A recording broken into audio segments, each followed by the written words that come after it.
अब हमें ये अनुकूल वक्त का पता नहीं क्या है। आप 83 सीट्स पे इलेक्शन कर लेते हैं, अभी वो दूरी है 370 हटाने के बाद, अभी भी वो दूरी है। एक है कि आप जम्मू कश्मीर को ही एक डिफरेंट यार्ड स्टिक से पैमाने पे तोल रहे हैं। क्यों? ये वहाँ कोई 15-20 सीटें हमारे लिए रिजर्व कर दी होती, शेड्यूल ट्राइब के लिए रिजर्व कर दी होती, तो हम कहते कि बहुत बड़ा एडवांटेज है। मुझे हम पूर्ण राज्य जो है जम्मू कश्मीर का अनुकूल वक्त पे वापस करेंगे।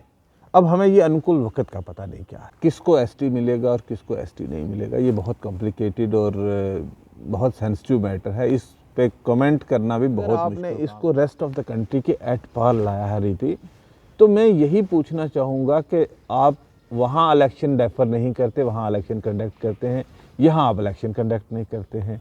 कुछ पहाड़ियों को तो अलग अलग डिफ्रेंशिएट कर दिया जाता है। जो पुंछ वाले साइड के हैं वो असली पहाड़ी, जो इस साइड वाले हैं यानी कि आरसपुरा इस एरिया के, वो पहाड़ी ही नहीं है। तो ये जो 12th Jammu Kashmir legislative assembly थी उसमें कितने मेंबर थे एसटी के? गुजर कम्युनिटी से 8, गद्दी कम्युनिटी से 1, गुरेज का 1, कितने हो गए? 10। और लद्दाख के अगर 4 मिलाओ, 4 उस वक्त वहाँ से 14। आप क्या देने जा रहे हैं इस बार? 9 सीटें रिजर्व कर रहे हैं ना। इन ए वे हमारी तो सीटें रिड्यूस हो रही में पहाड़ी अगर आते हैं, क्या सही है क्या गलत? देखिए मैडम, किसको एसटी मिलेगा और किसको एसटी नहीं मिलेगा, ये बहुत कॉम्प्लिकेटेड और बहुत सेंसिटिव मैटर है। इस पे कमेंट करना भी बहुत मुश्किल काम है और कोई कमेंट भी नहीं। असम का और दूसरी स्टेट्स का भी डिलिमिटेशन ऑर्डर किया था बिकॉज ऑफ कोविड। आप वहाँ पे काम नहीं कर सके, आपने वहाँ के उसको पेंडिंग करके आपने कहा 2026 में हम डिलिमिटेशन करेंगे, तब तक आपने उसको एग्जेम्प्ट कर दिया और वहाँ पे इलेक्शन कंडक्ट कर लिया। सभी का स्वागत है जम्मू परिवर्तन में। मैं हूँ रति शर्मा। इस समय जम्मू कश्मीर की राजनीति में कुछ ना कुछ उथल पुथल देखने को मिल ही रही है, और उसके बाद तो कुछ ज़्यादा ही बढ़ गई जब डिलिमिटेशन कमीशन ने अपनी रिपोर्ट को दर्ज करवा दिया। और अब क्योंकि इलेक्शंस आने वाले हैं, इलेक्शंस के समय में हर कोई नेता ये चाहता है कि उसकी पॉलिटिकल पार्टी सरकार में आए ही आए, इसीलिए वो ऐसे एजेंडे सेट करते हैं ताकि जो आम जनता के लिए भी पक्ष में हो, सरकारों के पक्ष में भी हो, कि वो आराम से उस चीज़ को ला सके। पर अपनी पार्टी इस समय किस तरीके से अपने आप को समझती है और इस समय के पॉलिटिकल सिनेरियो को किस तरीके से देखती है, चलिए आज इस सब पर बातचीत करते हैं। और क्या लगता है कि 370 जिसको कहा जा रहा है कि वो कब्र में चला गया है, वापस कभी आ नहीं सकता, क्या वो वापस कभी आ भी सकता है या नहीं, ये जान लेते हैं। चलिए बातचीत करते हैं। चौधरी जुल्फिकार इस समय मेरे साथ में मौजूद हैं, बातचीत करते हैं। सर पहले तो आपका बहुत बहुत स्वागत है। नमस्कार सर, सबसे पहले इस समय का पॉलिटिकल सिनेरियो किस तरीके से आप देखते हैं, अपनी पार्टी किस तरीके से देखती है, इलेक्शंस हाँ या ना, किस तरीके से? देखिए, सबसे इम्पॉर्टेंट बात यह है कि जम्मू कश्मीर जो है ये एक भारत का अभिन्न अंग है, इंटीग्रल पार्ट ऑफ इंडिया है, और हम वर्ल्ड की लार्जेस्ट डेमोक्रेसी में से सबसे अगर बड़ी डेमोक्रेसी है तो वो इंडिया है जी। और ये अपने आप में एक बहुत अनफॉर्चुनेट है कि पिछले 3.5-4 साल से जम्मू कश्मीर के लोगों को एक चुनी हुई सरकार से वंचित रखा गया है। क्या इसके लिए कारण रहे वो एक अलग डिबेटेबल इशू होगा, लेकिन कोई भी कारण हो, लोगों को बाबूज़ के डिस्पोजल पे छोड़ देना, ब्यूरोक्रेट्स के डिस्पोजल पे छोड़ देना और लोगों को चुनी हुई सरकार ना फराहम करना अपने आप में रियासत के लोगों के साथ एक बहुत बड़ी नाइंसाफ़ी है।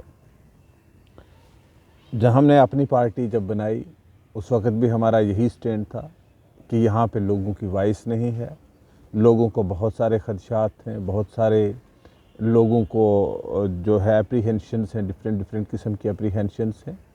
तो इन सब एप्रीहेंशंस को रिड्रेस करने के लिए हमने एक प्लेटफॉर्म बनाया। जब कोई यहाँ बात करने को तैयार नहीं था, 370 धारा जब टूट गई और रियासत को डाउनग्रेड करके यूनियन टेरिटरी बना दिया गया, बहुत सारे पॉलिटिकल लीडर्स जो थे वो बंद थे, हम लोगों को भी काफ़ी देर तक बंद रखा। जब हम लोग बाहर आए, हाउस अरेस्ट से हम लोगों को छोड़ा गया, तो हमने मिल के एक प्लेटफॉर्म बनाया कि हम रियासत जम्मू कश्मीर के लोगों की बात करें। रियासत जम्मू कश्मीर के जो इस वक्त एक लोगों में एक डर और खौफ का माहौल है, इसको दूर करने के लिए एक कॉन्फिडेंस बिल्डिंग, एक ब्रिज बनने की कोशिश की हमने between the people of Jammu and Kashmir and the government of India. जैसे उसके बाद भी प्रधानमंत्री जी ने भी कहा कि हम दिल्ली और दिल की दूरियां दूर करना चाहते हैं। काम कर रही थी तो एक होलिस्टिक डेवलपमेंट थी सारी स्टेट की, irrespective of over areas, urban और रूरल एरियाज, बॉर्डर एरियाज और सेंट्रल एरियाज, माउंटेनियस एरियाज और द प्लेन एरियाज। आज तो कुछ सिलेक्टेड एरियाज में ही डेवलपमेंट होती है, दिखाई दी जाती है। सिलेक्टेड एरियाज को अगर आप डिफाइन कर सकें, मतलब अर्बनाइजेशन की तरफ ज़्यादा फोकस है, अर्बन एरियाज पे फोकस कर रहे हैं, लेकिन रूरल एरियाज में आज भी बेसिक पानी की क्राइसिस वहीं के वहीं हैं। अब हालांकि प्रधानमंत्री की तरफ से और गवर्नमेंट की तरफ से एक जल जीवन मिशन के नाम से एक मिशन चलाया जा रहा है, लेकिन इतनी फंडिंग होने के बावजूद भी उस जल जीवन मिशन के ग्राउंड पे लोगों को पानी नहीं मिल पा रहा है। आज भी आप चले जाओ तो अगर हमारे लेफ्टिनेंट गवर्नर साहब ने बहुत क्लियर इंस्ट्रक्शन दी थी कि 48 आवर्स के अंदर अंदर यहाँ पे ट्रांसफार्मर अगर कहीं रूरल एरिया में या कहीं भी जल जाए तो 48 आवर्स के अंदर अंदर लग जाना चाहिए। लेकिन आप गांव में चले जाइए, आपको 2-2, 3-3 महीने से ट्रांसफार्मर जला हुआ होगा तो वहाँ पे कोई उसको रिस्टोर नहीं करता है। बिजली की लाइन टूटी है तो उसको रिस्टोर नहीं किया जाता है। सड़कें जहाँ 2018 में बहुत सारे सड़कें जो हैं, अगर मैं अपने पर्टिकुलर एरिया की बात करूँ, जहाँ छोड़े थे 2018 में इलेक्टेड गवर्नमेंट के टाइम, आज भी वो सड़कें वहीं पे हैं। तो हमारा यही कहना है कि आपको पूरा स्टेट को, मतलब I mean as an human being I have to focus on entire my body. I cannot neglect my legs, I cannot neglect my hand, I cannot neglect my head, I cannot neglect my eyes. I have to focus on the entire body. If this is not done, then ultimately if one organ of my body is affected, then entire body will collapse a day. So मेरा आज भी कहना है कि आज अगर आप urban की तरफ ध्यान दें, I am not against urban, लेकिन हमारा 80% भारत जो है वो गांव में बसता है। तो गांव की लोगों की मुश्किलातें वहीं की वहीं हैं। अनएम्प्लॉयमेंट अगर आप देखोगे तो सारे भारत में जो है अनएम्प्लॉयमेंट रेशो जो है वो 6% है, और जम्मू कश्मीर में जो है अनएम्प्लॉयमेंट रेशो जो है वो 22% है। तो आप अंदाज़ा लगा सकते हो हमारी स्टेट इंडस्ट्रियलाइज स्टेट नहीं है, हमारी स्टेट जो है ये कोस्टल स्टेट नहीं है कि आपका कारोबार चलेगा या कोई इंडस्ट्री आपकी चलेगी। ना तो यहाँ इंडस्ट्रियलाइज हो ही नहीं सकती, क्योंकि यहाँ पे ना रॉ मटेरियल है और हम एक कॉर्नर पे रहते हैं, ना यहाँ पे रॉ मटेरियल है और ना यहाँ पे मार्केट है। और दूसरी तरफ से हमारे लिए एक हॉस्टाइल एटमॉस्फेयर है around the our region, particularly Pakistan ने हमेशा हमारे लिए एक हॉस्टाइल एटमॉस्फेयर क्रिएट करके रखा है। कश्मीर में है, चाइना है, मतलब एक होलिस्टिक जो एक हॉस्टाइल एटमॉस्फेयर है। और जो अनफॉर्चुनेट पार्ट है कि उसकी वजह से भी हमारी जो इकोनॉमी है, यहाँ की economy is badly affected because of all this region. Sir, सबसे बड़ा सवाल आपने कहा मार्च 20 में वापस जाते हैं, वहाँ पे आपने सबसे बड़ी आवाज़ उठाई थी कि स्टेटहुड उसको हम वापस ला के ही रहेंगे। पर अब आहिस्ता आहिस्ता बात वहाँ से घूमती घूमती 370 पे पहुँच रही है। स्टेटहुड तो ठीक है, आए 370 भी आए। अब उस समय 370 का इतना उबाल नहीं था, अब है। क्या वो दिल्ली से जो दूरी बनी थी, जो कम करने की कोशिश की थी, वो दोबारा दिल्ली से दूरी बन गई है? देखिए, दिल्ली को एक ऐसी अप्रोच लेने की ज़रूरत है जिससे वो लोगों के हार्ट्स एंड माइंड्स को विन कर सके। We can suppress anything with the force, but we have to win if we want to resolve some problem। अगर हम किसी मसले का हल चाहते हैं तो हमें लोगों के दिल जीतना पड़ेंगे। 370 की बात नहीं है, 370 कोई हमें कश्मीर की लीडरशिप ने नहीं दिया था। 370 हमें महाराजा के टाइम से एक स्टेट सब्जेक्ट 1927 में स्टेट सब्जेक्ट दिया गया, जिससे जम्मू कश्मीर के लोगों के राइट्स जो हैं वो प्रोटेक्टेड हैं। This is not the only Jammu Kashmir which is asking for 370, या हम ये कहें कि 370 तोड़ा गया जो वो गलत तोड़ा गया। तो अगर आप ये कहते हो कि आपने 370 तोड़ दिया, ठीक, आपने तोड़ दिया, वो मैटर तो अब सब जुडिस है, सुप्रीम कोर्ट में है। हमें भी उम्मीद सुप्रीम कोर्ट से है कि जल्द सुप्रीम कोर्ट सुने और उस पर फैसला करे। अब उसका रिस्टोरेशन के दो ही तरीके हैं।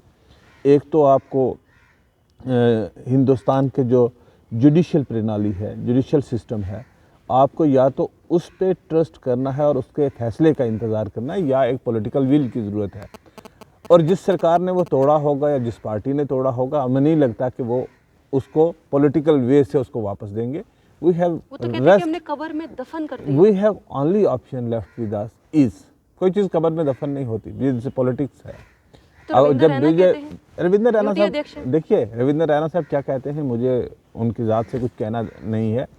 मैं सिर्फ इतनी बात आपको कहना चाहूँगा कि 370 या उस वक्त भारतीय जनता पार्टी का डिमांड थी एब्रोगेट करने की, जब इनके पास 2 नगर पालिका में काउंसलर होते थे। तो किसी ने ये सोचा भी नहीं था कि एक वक्त आएगा 370 टूट जाएगा। और पॉलिटिक्स में कोई चीज़ जो है वो ख़त्म नहीं होती है, ये इश्यूज होते हैं, ये इशू रहते हैं। जैसे आज आपको ये लग रहा है कि 370 वापस नहीं आ सकता, वैसे ही हो सकता है कि आपको इसी तरीके से कोई ऐसा मौका मिले कि 370 भी वापस आए। दूसरी बात मैं कहना चाहूँगा, यानी विश्वास है। डेफिनेटली विश्वास है। देखिए अल्टीमेटली 370 से क्या है, 370 क्या था, 370 में ये था कि हमारी जॉब्स जो थी वो सुरक्षित थी, कि बाहर के लोग आके यहाँ पे जॉब्स नहीं ले पाएंगे। क्योंकि जब मैं कह रहा हूँ कि सारे देश में अनएम्प्लॉयमेंट का रेशो 6% है, 6 से 7% के बीच में, जो पिछले क्वार्टर में फिगर्स आई हैं CME की, और जम्मू कश्मीर के फिगर्स आप 22% बता रहे हो। Is the Jammu Kashmir is a suitable place to open for all the citizens of the country to come and seek the job here, one thing. Secondly, हमारे यहाँ लैंड होल्डिंग्स जो है लोगों के पास, दैट इज़ वेरी लिमिटेड। हम कोई बड़े बड़े यहाँ पे नहीं है, कोई 10 मरले में रहता है, कोई 2 कनाल में रहता है, कोई 3 कनाल में रहता है, किसी के पास 20 कनाल होगी। और यहाँ पे लैंड सीलिंग एक्ट है कि एक लिमिट से ज़्यादा ज़मीनें नहीं है लोगों के पास। अगर लोग अपनी एग्रीकल्चर लैंड्स को कन्वर्ट कर देंगे, अगर अपनी लैंड्स बिक जाएगी उनकी, तो ultimately state will collapse at a time with the passage of time. हम चाहते हैं आपको अगर 370 के नाम के साथ कोई प्रॉब्लम है तो हमें कोई उससे प्रॉब्लम नहीं, लेकिन आप हमें 371 में दे देना। जब आप लद्दाख वाले मांगते हैं तो आप लद्दाख के साथ तो नेगोशिएट करते हो। आपने हिमाचल में डोमिसाइल ला दे रखे हैं, आपको उनसे कोई प्रॉब्लम नहीं है। आपने सारे नॉर्थ ईस्ट में दे रखा है, आपको कोई प्रॉब्लम नहीं है। इसकी साउथ की बहुत सारी स्टेट्स में ऑलरेडी है, कोई प्रॉब्लम नहीं। बिहार अपने आप में डिमांड कर रहा है। आज तो रियासतें जो हैं federal, we are living in a federal India, तो फेडरल इंडिया में जो लोगों के एस्पिरेशंस है वो यही चाहता है, हर आदमी चाहता है कि हमारी स्टेट जो है वो मजबूत हो, हम एक ताकतवर हों। महाराजा तो मुसलमान नहीं था ना, महाराजा was a Hindu of the state, and what compelled him? So this is not the communal agenda, and we should not work on the communal agenda. When we ask something for the state of Jammu and Kashmir, that means we ask for the entire population of the Jammu and Kashmir state, whether he belongs to which religion, that is immaterial. We are citizen and resident of this state, so we need that Article 370 जो उसमें protections available थे जम्मू कश्मीर के लोगों को, वो जम्मू कश्मीर के नागरिकों का अधिकार है और वो मिलना चाहिए। दूसरी बात, जहाँ तक स्टेट रिस्टोरेशन की बात है, देश के गृह मंत्री ने पार्लियामेंट ऑफ इंडिया में एक एश्योरेंस दिया है, सारे देश के साथ एक कमिटमेंट है कि हम पूर्ण राज्य जो है जम्मू कश्मीर का अनुकूल वक्त पे वापस करेंगे। अब हमें ये अनुकूल वक्त का पता नहीं क्या है। जब हम होम मिनिस्टर साहब से या प्राइम मिनिस्टर साहब से मिले, उन्होंने भी कहा हम जल्दी वापस करेंगे। फिर ये भी कहा गया इलेक्शन के बाद करेंगे। इलेक्शन करवाने नहीं जा रहे। देखिए मैं सिर्फ एक मिनट, कहीं इसी वजह से अपनी पार्टी की और दिल्ली की दूरी तो नहीं दूर हो रही है? नहीं, हमारी दिल्ली के साथ दूरी क्या है? We are a political party, we are for the people of Jammu and Kashmir, we are not working for Delhi, we are not a party of Delhi, we are a party of Jammu and Kashmir, we are a party of the people of the Jammu and Kashmir. Whenever we'll speak for the people of Jammu and Kashmir, we'll not speak for Delhi, we'll speak for the people of Jammu and Kashmir. और रही बात दिल्ली की, तो ultimately we have to go to Delhi, we have to talk to our Prime Minister, we have to talk to our Home Minister, we have to talk the leadership of India, whosoever is sitting in the Delhi. Kindly do not expect from us that we should go and ask to the Pakistan or China or anybody else to give us support. No, हमें जो मिलेगा वो भारत की संविधान के बीच में मिलेगा, और भारत के संविधान, भारत के कॉन्स्टिट्यूशन के अंदर प्राइम मिनिस्टर ही अथॉरिटी है, होम मिनिस्टर ही अथॉरिटी है, गवर्नमेंट ऑफ इंडिया अथॉरिटी है। हम अगर गवर्नमेंट ऑफ इंडिया से बात करें तो हम कोई दिल्ली की पार्टी नहीं हो जाते, बात तो हम जम्मू कश्मीर के लोगों की करते हैं। देखिए मैं आपको सिंपल कहता हूँ, अपनी पार्टी ने कोई 370 नहीं दिया, अपनी पार्टी ने स्टेट नहीं दिया, अपनी पार्टी जो है ये क्रिएशन है आफ्टर ऑल दिस डेवलपमेंट्स जो हो चुकी उसके बाद की क्रिएशन है, उससे पहले की नहीं है। उसके बाद हमने पार्टी बनाई, इस पर्पज़ के लिए पार्टी बनाई कि हम जो जम्मू कश्मीर के अधिकार हैं, जम्मू कश्मीर के लोगों की जो आशंकाएँ हैं, मुसीबतें हैं, परेशानियाँ हैं, उनको दूर करें। तो हम उसके लिए, हमारी और दिल्ली की दूरी होने का सवाल नहीं है, हम स्पेक्ट को कहेंगे, गलत को गलत कहेंगे, सही को सही कहेंगे, लोगों की बात जो है वो उठाते रहेंगे। और देखिए मैंने एक लोकतंत्र की बात की थी, जमहूरियत की बात की थी, डेमोक्रेसी की बात की थी। इलाहाबाद हाई कोर्ट ने कहा कि आप 2 महीने के लिए, क्योंकि कोविड पीक है इस वक्त, 3 लाख पौने 3 लाख के करीब केसेस आ रहे हैं, आप उत्तर प्रदेश के इलेक्शन जो हैं वो डेफर कर दीजिए for 2-3 months। Have the government of India election commission agreed to that? No, since they wanted that democracy in India should remain in continuity। उसके लिए हमने क्या गुनाह किया है जम्मू कश्मीर के लोगों ने कि आप जम्मू कश्मीर के लोगों को एक चुनी हुई सरकार से वंचित रखते हो? कोविड का पीक हो, जस्ट मिनट, ये एक बहाना है डिलिमिटेशन कमीशन की रिपोर्ट। डिलिमिटेशन कमीशन की रिपोर्ट को कितना टाइम लगेगा आने को? We just wanted to know. अब तकरीबन 2 साल कंप्लीट होने को, 9 मार्च को 2 साल कंप्लीट हो जाएंगे। तो इतना बड़ा क्या वर्क है? जब आप देखिए डिलिमिटेशन कमीशन की बात हम करें तो डिलिमिटेशन आपने असम में भी ऑर्डर किया था ना, यही मैडम रंजना देसाई जो जस्टिस रिटायर्ड हैं, इन्हीं की क़यादत में आपने अरुणाचल का और असम का और दूसरी स्टेट्स का भी डिलिमिटेशन ऑर्डर किया था। बिकॉज ऑफ कोविड आप वहाँ पे काम नहीं कर सके, आपने वहाँ के उसको पेंडिंग करके आपने कहा 2026 में हम डिलिमिटेशन करेंगे, तब तक आपने उसको एग्जेम्प्ट कर दिया और वहाँ पे इलेक्शन कंडक्ट कर लिए। आप कहते हो आपने 370 धारा तोड़ा। 370 धारा तोड़ने के बाद आपने जम्मू कश्मीर में को कहा, सारी दुनिया में कहा कि हमने एट पार लाया है इसको with the rest of the country. अगर आपने इसको रेस्ट ऑफ द कंट्री के एट पार लाया है रीति, तो मैं यही पूछना चाहूँगा कि आप वहाँ इलेक्शन डेफर नहीं करते, वहाँ इलेक्शन कंडक्ट करते हैं, यहाँ आप इलेक्शन कंडक्ट नहीं करते हैं। ये दोहरा मापदंड क्यों है? यानी कि अभी भी वो दूरी है, 370 हटाने के बाद अभी भी वो दूरी है। एक सिंपल क्वेश्चन आप मुझे सिंपल बताइएगा, क्यों इलाहाबाद हाई कोर्ट की बात को उन्होंने एग्री नहीं किया? क्यों उन्होंने असम का डिलिमिटेशन को एग्जेम्प्ट किया और असम में इलेक्शन कंडक्ट की और वहाँ पे सरकार बनी? ऐसा क्या मजबूरी है कि आप जम्मू कश्मीर को ही एक डिफरेंट यार्ड स्टिक से पैमाने पे तोल रहे हैं? क्यों? दिस इज क्वेश्चन ना, ये मेरा क्वेश्चन नहीं है, ये जम्मू कश्मीर के हर नागरिक का सवाल है कि आप अगर कहीं पे सेंसिस नहीं हो सकी, कोविड की वजह से आप डिलिमिटेशन प्रोसेस नहीं कर सके, तो आपने वहाँ का डिलिमिटेशन डेफर कर दिया। लेकिन जम्मू कश्मीर में आप इतने परेशान हैं कि आपने जम्मू कश्मीर में डिलिमिटेशन करना, क्यों नहीं आप 83 सीट्स पे इलेक्शन कर लेते ना? तो जब सेंसिस 21 आती, पर इस बार तो एसटी को ज़्यादा सीट्स मिली हैं। मैं इस बात से भी एग्री नहीं करता हूँ। आपको लगता है कि एसटी सीट्स, पिछली जो 12th Jammu Kashmir legislative assembly थी उसमें कितने मेंबर थे एसटी के? गुजर कम्युनिटी से 8, गद्दी कम्युनिटी से 1, गुरेज का 1, कितने हो गए? 10, और लद्दाख के अगर 4 मिलाओ 4, उस वक्त वहाँ से 14। आप क्या देने जा रहे हैं इस बार? 9 सीटें रिजर्व कर रहे हैं ना। इन ए वे हमारी तो सीटें रिड्यूस हो रही हैं।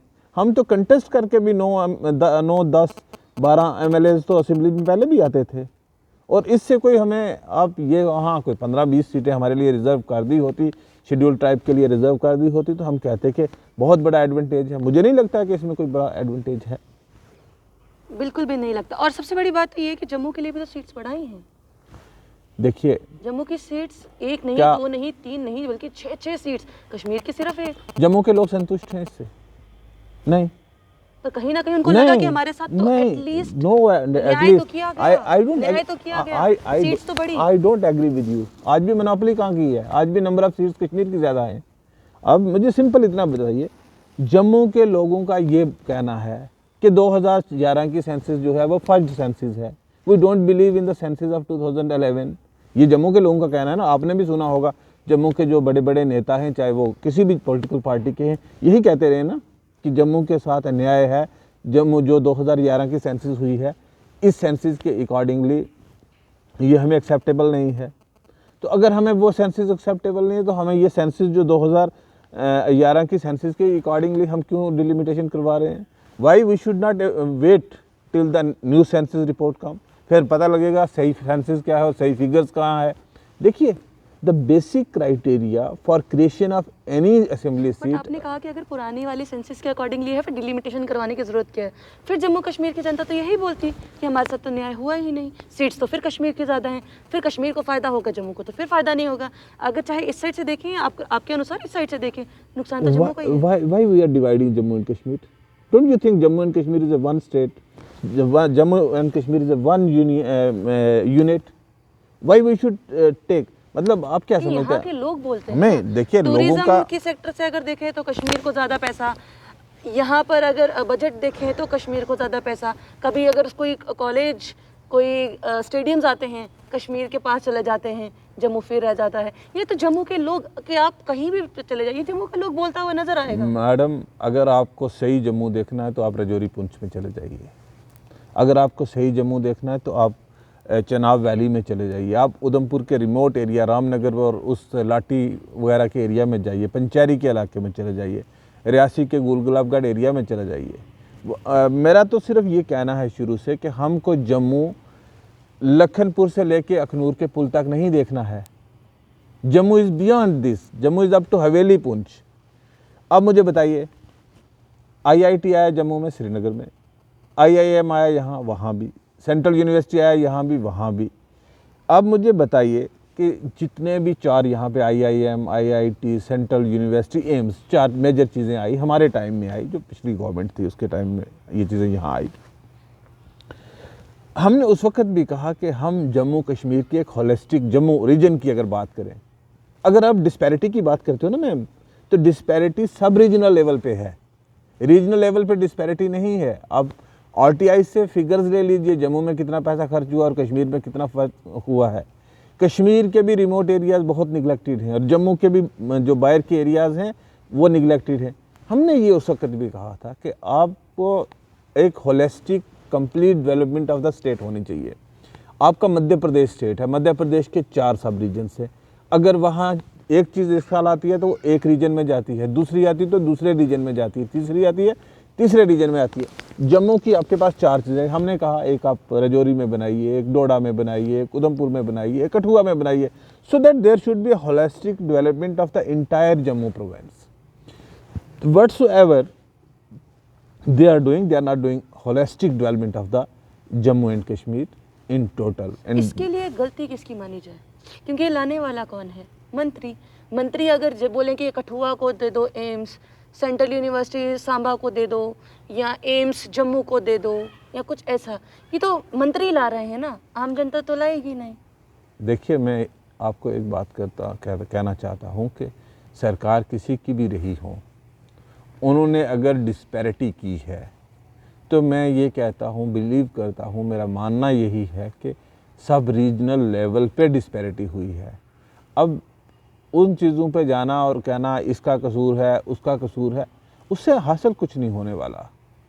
आज भी अगर देखा जाए तो आज भी वही जो बॉर्डर के पे रहने वाले लोग जो पाकिस्तान के गोलों का और गोलियों का मुकाबला करते हैं, they are the worst victim, वही सफ़र कर रहे हैं, लेकिन उनकी तरफ कोई तवज्जो नहीं है। आज भी हमारे पिछले कई सालों से बंकर नहीं बन पाए हैं। जब गोला आता है तो लोग माइग्रेट करके अपने घरों को छोड़ के 20-20, 30-30 किलोमीटर पीछे आ जाते हैं।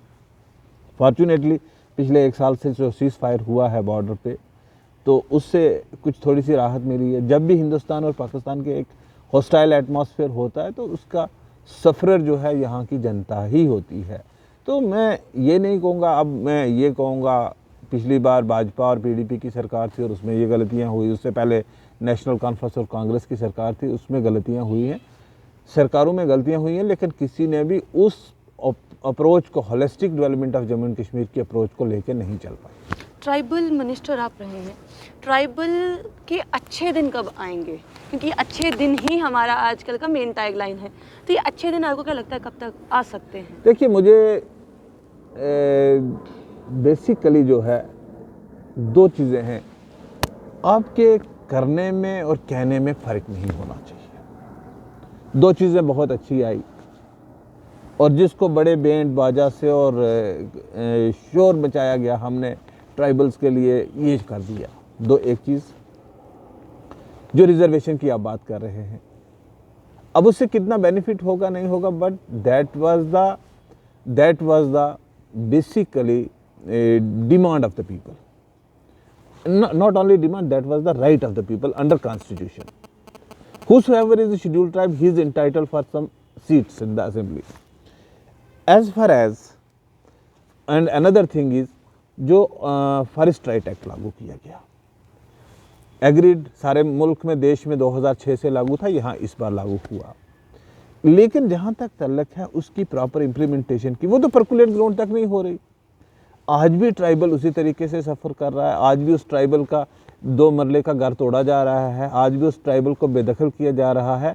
तो मुझे नहीं लगता है कि जिस तरीके से कहा गया, बट आई एम वेरी, मतलब we must appreciate there are certain steps which have been initiated by the government, but they are not percolating down to the ground level. And मुझे लगता है कि जो एडमिनिस्ट्रेटिव मशीनरी है, they wanted to fail even the intentions of this government as well. ST में अब कोई और भी आना चाहता है और कहीं ना कहीं उनको ये भी कहा जाता है कि भैया तुम जहाँ पे हो वहीं पे हो। कुछ पहाड़ियों को तो अलग अलग डिफ्रेंशिएट कर दिया जाता है, जो पुंछ वाले साइड के हैं वो असली पहाड़ी, जो इस साइड वाले हैं यानी कि आरसपुरा इस एरिया के, वो पहाड़ी ही नहीं है। तो ये भी आजकल कुछ नज़र आ रहा है। आप बताइए, एसटी में पहाड़ी अगर आते हैं, क्या सही है क्या गलत? देखिए मैडम, किसको एसटी मिलेगा और किसको एसटी नहीं मिलेगा, ये बहुत कॉम्प्लिकेटेड और बहुत सेंसिटिव मैटर है। इस पे कमेंट करना भी बहुत मुश्किल काम है और कोई कमेंट भी नहीं कर सकता है। मैं सिर्फ इतना कहता हूँ कि हमारे पास होम मिनिस्ट्री के अंडर एक विंग है, registrar general census government of India के, जिनके पास इंटायर डाटा अवेलेबल है। कौन डिज़र्व करता है, कौन डिज़र्व नहीं करता है, कौन उस पैरामीटर्स में फॉल करता है, कौन उस पैरामीटर में फॉल नहीं करता है। So it's not my duty, it's not me to give a certificate कि आपको इसको देना चाहिए या उसको नहीं देना चाहिए। आप देखिए, हरियाणा में जाटू ने एजिटेशन की, आपके राजस्थान में गुजरू ने एजिटेशन की, यहाँ पे पहाड़ियों की डिमांड है। सो गवर्नमेंट ऑफ, मैं ये कहता, एजुटेशन करते हैं तो उनको एसटी में डाला जा सकता है। मैं ये कहता हूँ कि गवर्नमेंट ऑफ इंडिया के पास सर्टन सेट नॉर्म्स है, जो उस नॉर्म्स में क्वालिफाई करेगा उसको गवर्नमेंट ऑफ इंडिया कंसीडर करेगी, जो उस नॉर्म में क्वालिफाई नहीं करेगा उसको गवर्नमेंट ऑफ इंडिया कंसीडर कर ही नहीं सकती। गवर्नमेंट ऑफ इंडिया के हम बिल्कुल इस समय करीब हैं, एज कम्पेयर टू बाकी सबके हम बिल्कुल करीब हैं, क्योंकि हम केंद्र शासित प्रदेश हैं, वो हमें कहीं ना कहीं तो रोल इस समय कर ही रहे हैं। तो इस समय तो बहुत आसानी हो जाएगी ना, एसटी अगर पहाड़ियों की बात है तो उनको एसटी में डालना। मैडम सिंपल मैंने एक कहा है कि उसके लिए कुछ मापदंड है, उसके लिए एक नॉर्म्स फिट है, उस नॉर्म्स के अकॉर्डिंगली जो क्वालिफाई करेगा उसको गवर्नमेंट ऑफ इंडिया कंसीडर करेगी, जो क्वालिफाई नहीं करेगा उसको नहीं करेगी। ना हमारी सपोर्ट या ना हमारी मुखालफत से कोई मैटर करता है। कौन से नॉर्म्स आपको लगता है जो होने ही होने चाहिए? ये तो गवर्नमेंट ऑफ इंडिया के पास है, यू कैन काइंडली वहाँ पे आप देख सकते हैं। आखिरी सर सवाल एक रखते हैं, क्योंकि इस समय इलेक्शंस बिल्कुल पास हैं, अब खींचातानी शुरू हो जाएगी। इस पॉलिटिकल पार्टी से हटे हुए यहाँ पर आ जाइए, अगर यहाँ पर आएंगे तो आपको मिनिस्टर की पदवी पक्की। कुछ ऐसा लग रहा है कि अपनी पार्टी में भी होने वाला है जल्द से, क्योंकि मोस्टली जो खेमा था वो महबूबा मुफ्ती का खेमा अपनी पार्टी में आया था। अब क्या लगता है कि वापस हेलो हाय होगी? देखिए, मैं एक बात कहना चाहता हूँ कि पॉलिटिक्स में कोई भी चीज़ जो है वो इम्पॉसिबल नहीं होती। Everything is possible in politics and that too for the people of the areas. But I don't believe in this, क्योंकि जम्मू कश्मीर में अभी तो इलेक्शन कहीं दिखता भी नहीं और मुझे लगता है कि ये डिलिमिटेशन कमीशन की फर्दर एक्सटेंशन हो जाएगी, क्योंकि अब तो इलेक्शन कमीशन जो है, chief election commissioner, he is busy with the elections of the 5 states, और अभी तक ड्राफ्ट पब्लिकेशन जो है वो आया नहीं पब्लिक डोमेन में। वो कब ऑब्जेक्शन लेंगे, कब लोगों से, और कब वो एसोसिएट मेंबर्स के साथ मीटिंग करेंगे और फिर लोगों के ऑब्जेक्शन लेंगे और फिर आएंगे। ऊपर से कोरोना का इस वक्त फिर एक नया वेव आ चुका है, तो लिहाजा मुझे राउंड द कॉर्नर कहीं इलेक्शन विजिबल अभी नज़र नहीं आता। पर बीजेपी का तो ये हो रहा है, बीजेपी में अभी आप देखिए सुरजीत सिंह सलाथिया सबसे बड़ा चेहरा, उसके बाद देवेंद्र राणा उससे भी बड़ा चेहरा आराम से वहाँ पे पहुँच चुका है, तो कुछ ऐसा होगा यहाँ से भी? देखिए मैम, मैं तो ये कहता हूँ कि यहाँ जम्मू कश्मीर में इस वक्त तो पॉलिटिक्स है ही नहीं है, कोई से नहीं है, कोई पॉलिटिक्स चल ही नहीं रही है। देखिए ये पॉलिटिक्स नहीं सुन रहा है। मुझे नहीं लगता है कि उनकी भी कोई इतनी अच्छी से और इतनी अच्छी पकड़ ग्राउंड पे हो। मुझे नहीं लगता है कि ऐसी इतनी अच्छी उनकी कोई ग्राउंड पे उनकी से है, नहीं है। और लोग जो हैं, people are fed up with the even their leadership also, जो कि नहीं होना चाहिए। एटलीस्ट किसी न किसी की जमहूरियत में अगर चलती हो ना, वो लोगों के लिए हित में होती है, चाहे वो भारतीय जनता पार्टी हो या कोई और पॉलिटिकल पार्टी हो। किसी की भी चलती रहेगी तो वो लोगों के हित में होगी, क्योंकि लोगों को पॉलिटिशियन इजीली एक्सेसिबल है as compare to the bureaucrats. Bureaucrats are not giving any access to the any common man. Even आपके जो पॉलिटिशियंस हैं, फॉर्मर मिनिस्टर्स हैं, even they are not getting access to the bureaucrats. इस समय फिर किसकी से है? किसी की नहीं, ब्यूरोक्रेसी की किसी की से नहीं है। मतलब कोई भी पॉलिटिकल पार्टी इस समय आम जनता की बात को समझने सुनने के लिए? देखिए, जनता की बातें तमाम पॉलिटिकल पार्टियां करती हैं, लेकिन उनको रिकॉग्नाइज रजिस्टर कितनों को किया जाता है ये मैटर करता है। मुझे लगता है कि जनता की आवाज़ को इस वक्त रजिस्टर ही नहीं किया जा रहा। बहुत बहुत शुक्रिया हमारे साथ जुड़ने के लिए। तो इस समय आम जनता की बात को ना तो लगता है शायद कोई सुनना चाहता है, ना सुन पा रहा है, क्योंकि हर कोई रजिस्टर ही नहीं कर पा रहा है। सबसे बड़ी बात तो ये है। और कहीं ना कहीं अब ऐसा भी लग रहा है, जिस तरह से सर ने भी कह दिया, कि इस समय भारतीय जनता पार्टी की खुद की ही से नहीं है आम जनता के बीच में। क्या ब्यूरोक्रेसी सच में इतनी ज़्यादा हावी हो रही है कि अब पॉलिटिकली हम लोग इतने साउंड रह ही नहीं गए जिससे आम जनता अपनी बात को जाके रख सके, आम जनता अपनी बात को जाके सुना सके? और क्या आने वाले समय में एसटी में पहाड़ियों की भी एंट्री होगी या नहीं होगी, ये अब एक बहुत बड़ा सवालिया निशान ज़रूर है। इसके साथ साथ में एक और बड़ा सवालिया निशान है कि अगर 5 स्टेट्स में इलेक्शंस हैं और उस तरीके से हो रही हैं जिस समय में कोविड है, तो जम्मू कश्मीर में ऐसा क्या है जिस वजह से यहाँ पर इलेक्शंस नहीं हैं ताकि आम जनता अपनी बात रख सके? अब आपको क्या लगता है, अपनी राय कमेंट बॉक्स में रखिएगा। बने रहिए जम्मू परिवर्तन के साथ। मुझे और रोई जी को दीजिए इजाज़त। नमस्कार।